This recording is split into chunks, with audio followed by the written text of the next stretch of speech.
Our next presenter is Hayden Wolf.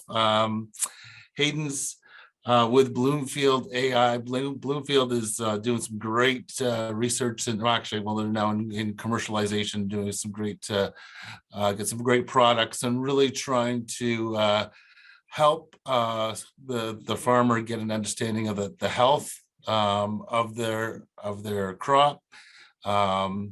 Not just on a macro level, but right down to almost a micro level, from bunch to bunch, basically. If I'm right on that one, Hayden. But if you're ready, I'd like to introduce Hayden Wolf, and go ahead and set up your presentation. Thanks for having me. My name is Hayden Wolf. I'm the Director of Operations at Bloomfield Robotics, and we are a plant imaging service for the specialty crop industry. We primarily work in the wine, table, juice grape, as well as blueberry world right now. But we were started about 10 years ago at a research lab at Carnegie Mellon University in a robotics lab that was dealing with this issue of high throughput phenotyping. How do we know what stage and what type of characteristics we can attribute to a plant at scale? And so it lived in a research lab for about 5 or 6 years, and then about 3 years ago it was spun out and commercialized, and we became what is now Bloomfield Robotics. So Enrique touched on this a little bit, but we started with this problem of human inspection. Why do growers do it in the first place? Well, there's a saying that one of the best inputs a farmer can put in their field is their own shadow. So the more time that a grower or somebody with agronomic knowledge can spend actually physically looking at the plant itself as it's growing, the better they'll be able to understand how to manage to it. The problem with human inspection is that it's expensive, it's very subjective, there's usually very little record, and we don't really know how well it works, especially given the sample size that most people do inspection on. Some growers even consider a 1% inspection regimen to be somewhat best in class. So we were thinking about this problem and thought, how can we do this at scale? So we've developed an imaging service that I'll get into in a little bit later, where we build the hardware, the AI, as well as the information pipeline to get to growers how to look at every single plant in their field. And now we primarily work in the wine industry, in table grapes as well, and blueberries as well. But we've designed the system to be multi-crop, mostly focused on specialty crops. But our goals are pretty simple. We want to see and measure every plant in the field of a grower. We want to provide comprehensive, digestible, and timely information to our growers. And most importantly, we want to inform and influence more confident management actions. It's great to just kind of know how many bunches you might have in the third row of a certain block in your vineyard, but if you can't do anything with that information, then we don't really have a great reason to exist. The good news for us is that there are lots of things that growers can do with the information we provide. You can understand more about yield estimation, so you can plan around sales or capital equipment purchasing. You can understand more about labor deployment. That's very important in the table grape industry. When you go through and pick 5 or 6 times in a single row, and labor is often your largest cost component. You can learn more about crop purchasing or sales hedging. If you are a large winemaker and need to know, oh, I'm going to be overcropped this year, I can sell off some of my grapes. Or, we're going to be short, we need to go start looking earlier in the season before we have final harvest numbers, if I have a better, more accurate prediction about what I'm going to have at the end of the year.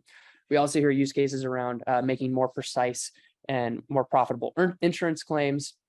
I had mentioned resource deployment. There's always a question of where to put machinery and how to use it, especially if you're at a larger organization or a larger operation. And there's lots of others that we hear from growers, but we are designing our service to be somewhat of a central operating system for our growers, as they use imagery looking at the plants, looking at every single plant. So that way they can get to that level of granularity without having to spend that time in their fields, but also they can aggregate that information up to either a row, block, or region level so they can manage to that. So how our system works is we create a custom camera. The basic version is it's dual lenses, and we use active lighting because when we are in the field, we have to create a controlled environment in a sense for when we're capturing images. So you can capture regardless of the weather, regardless of the time of day, regardless of vine architecture. We ingest all of that data and we apply AI and machine vision to actually count and identify different phenotypes. We look at bunch counts throughout, we look at bunches through all parts of the season. We look at shoot growth, we count stands. You'd have no idea how many times growers tell us if you could just give us an accurate number of how many stands are in a certain block. That helps them with ordering replacements. But all different types of specific plant features, we ingest that, we categorize it, and we provide it back to the grower through what we call our dashboard. So people can look at block level, row level, plant level statistics and review the imagery as well and see how our AI actually identifies things and can understand the actual work going into the math that we present them at a higher level. So we work with wine growers all the way from vineyard management companies to people who produce $5 bottles of wine to people who produce $1,000 bottles of wine. We work with table grape growers, some of the largest in the world in the Central Valley in California. We work with juice grape companies, some in our backyard in upstate New York. Our headquarters is in Pittsburgh. And we also work in the blueberry industry in South America. But we're expanding to other crops. We're starting to do research into citrus and stone fruit. And as I mentioned earlier, we've developed this platform and started to build this company on the basis that this can be used for any type of specialty crop. So how does the system actually work? So there's about 5 different components to how we deliver value to customers. Oh, sorry. So first and foremost, we deploy our camera in the field. And we've designed the system so that it can be mounted regardless of what type of vehicle you're using. Primarily, we're using ATVs and ranchers to get in between rows. But our long-term plan is that it will be eventually integrated into tractors or other types of farm machinery. So that way you are passively collecting data every time you're out doing any type of management activity, whether that be spraying, disking, mowing, anything that you would be using on-farm equipment for. So we capture images in the field and we build a separate device to actually upload that data at location. So we know that broadband, Wi-Fi, and connectivity are typically issues where we're doing actual data collection. So instead of having to move the camera back to a headquarters or back to some upload location, we've designed it in such a way so that way we have a piece of hardware that can drip the data into the cloud at location, regardless of whatever your bandwidth or connectivity is at your operation. We then process all the imagery to take a series of images and stitch them into single vine level views as well as row level views. And then once we have that put together, we apply our AI tech against those images. So we can identify clusters, identify the amount of berries, identify colors, identify different features of the plant.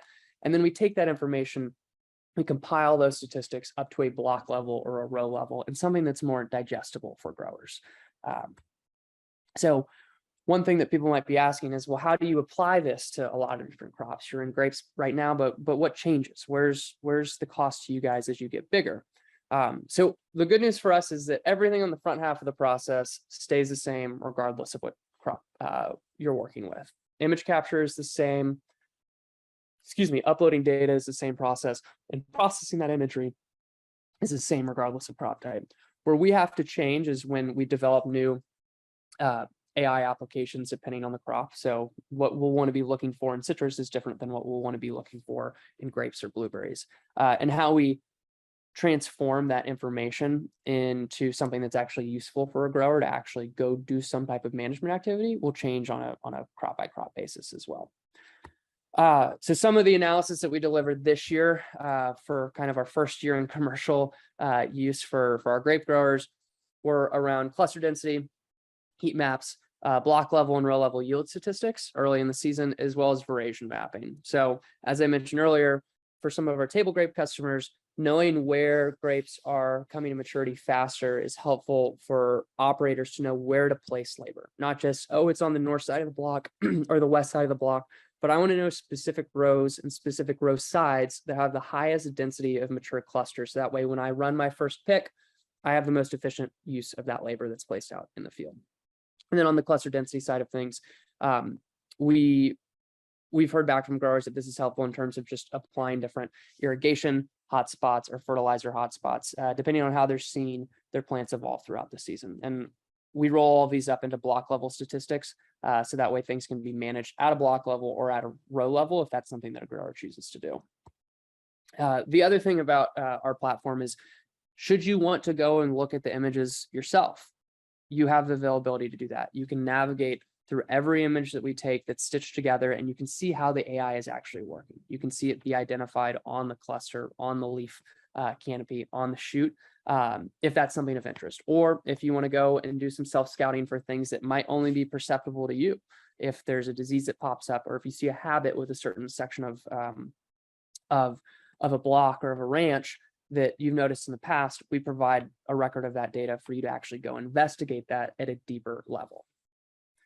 Here are a few examples of some of the different phenotypes we tracked this year. On the top left are mature cluster counts. We showed early season inflorescence clusters as well, shoots for very early in the season, and then leaf density. And some of the growers that we work with are taking different phenotypes that they maybe have not traditionally used in projections or in management, and seeing if they can come up with a method for how to manage with this rich set of data that we're providing for them. We also provide the data in alternative formats like in Excel sheets or other types of data sheets, so that way they can kind of meld them into their existing operations. I'm happy to answer any other questions. I just wanted to give you guys a brief overview about kind of what we do and who we work with, but I'd be happy to answer any questions you all may have.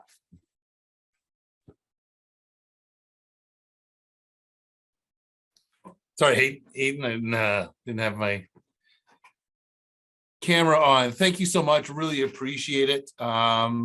Still love what you guys are doing. I guess one of the thoughts that you had mentioned that it could actually go mount on other products, but obviously if you've got a fairly large operation, how often are you suggesting that these passes go by? What's the frequency suggestion? Obviously a lot of stuff can happen fairly quickly if it's not measured or looked at. So what are you saying that should be done? And then kind of telling me a little bit about the kind of the speed of that information and how fast you can get it processed and actually just being gathered in. Absolutely. So to answer the first question, one of the long-term goals of the company is to have our tech integrated into farm machinery. So we work with some large tractor companies, and we're thinking about how we actually embed our cameras in that machinery. So every time it's in the field, you're gathering information, because we don't think that there is an upper limit to how productive that can be. For the time being, and for this past season in the immediate future, is we're working towards what we call passive collection, which is when we always have a camera on some means of conveyance. We typically like to capture at least once per grapes. We think of that as kind of a minimum of about 6 scans per block for every row that we're in throughout the season. So early season, flowering, all the way through each different phase, right up until harvest. The great thing we think about our system too, though, is that it is very easily deployable. So it's just a matter of, as long as you have the mounting on an ATV or on a tractor, dropping the camera back on, turning it on, and then going through the field again. So we had a lot of growers deal with heat stress late in the season in Napa Valley in Northern California, and having the ability to just drop a camera on and go see what the immediate effect is something that's really valuable for them that you don't necessarily get if you're using a satellite service or something where there's maybe not that high frequency of data capture. But for kind of a base case for our wine growing customers or wine grape growing customers, we say at a minimum about 6 times a season. But for our partners who have their own camera and do their own scanning, sometimes they're going up once or twice a week during certain parts of the season as well. So it's really where the appetite is, and a lot of that is driven by the value of the information that a grower can kind of draw out from a specific scan. And Andrew, I apologize, I don't remember the second part of your question. That's okay. I think we got a fair amount there. I know. I think it was just really about kind of the speed at which how fast these cameras can go down. Sure. So the setup process is pretty simple. We have to build a little bit of specific mounting to the ATV or the mode of conveyance that a grower is using. But once that's on, all that has to be done is the camera's dropped onto that mount, power is hooked up to a battery, and you can start going. We have a tablet app that gives feedback as to confirming that the camera is capturing data correctly, but setup typically only takes about 10 or 15 minutes once you want to go out and scan. And then in terms of actually delivering the data, so that time is being pushed down right now, but our goal is to get data turned back to growers in under 48 hours. So from the moment that you pull a card out of the back of a camera from doing a scan, within 48 hours, you will have all that imagery and analysis on our platform within 2 days. Awesome. We got actually a question from Enrique. Does the system detect diseases, and how is the expansion into citrus going? So on disease detection, we're not fully commercial with disease detection. We have some trials with a few growers in the EU, actually, around a disease called flavescens dorae. But we treat disease or any type of affect that changes the leaves or the fruit itself, similarly to how we do cluster identification. What is the visual representation of how this manifests? Can we identify it? Can we build an AI model around it? The tricky thing with disease is that we want to be very, very sure it's working well because of the rate that it moves and the implications that it has. So moving that from trial phase to commercial phase is something we have to be a little bit more conservative about, but it is something we're working on, just not in a fully commercial setting. And then on citrus, those are very, very early days for us. As I'm sure some of you all know, the architecture of a citrus plant or of a citrus tree is very different from blueberry bushes and from vines. So a lot of our early challenges there are just in thinking about how we capture data, how we represent that on a per plant basis. But hopefully we'll have more to share there later into 2023. Awesome. So another question, and I guess this would probably more be applicable to tree fruit. I'm not sure if this would work for grapes, but can this camera be mounted onto a drone? So no, it's a little too heavy. And the reason why it is the size that it is because we have to use active lighting.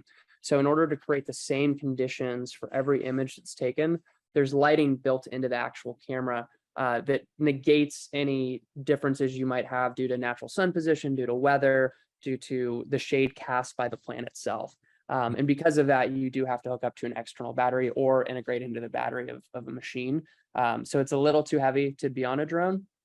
And I do not believe it is in our long-term designs to be drone mounted at any point, just based on the physical size and the size of the cameras themselves. So you showed us a picture of the kind of the phenotyping, but it also showed the maturity levels of different grapes there.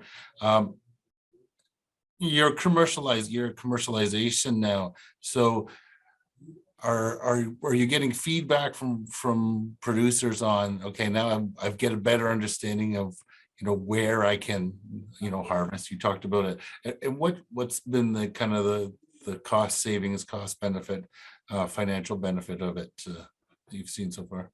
Yeah, so it's different for every grower because the needs and the savings for someone that's a vineyard manager where they're growing to contract versus somebody who's an estate grower or somebody who's a large scale grower are very different. So for some of our large scale wine grape growers, it's much more around planning. So if I can have a more accurate estimate for yield earlier in the season, and I can buy a more specific number of barrels, or I can have a better idea about how much of my lot I can allocate to certain winemakers. That sort of ROI is very different from a vineyard manager who's maybe growing to a specific tons per acre for a certain block based on the quality that they're being asked to get by the winemaker who they've been contracted by. So it is a little bit different depending on who the grower is. And the one positive piece of feedback, or the one consistent positive piece of feedback we get is our growers are excited about what we're showing them, but there's always a fifth, sixth, seventh ask there because they see us not as, okay, you can just cut down on labor costs or you can just help us with planning, but we want to think about our operation from the basis of the image and from the basis of the imagery, because we're not looking at soil, we're not looking at canopy, we're looking at the actual plant.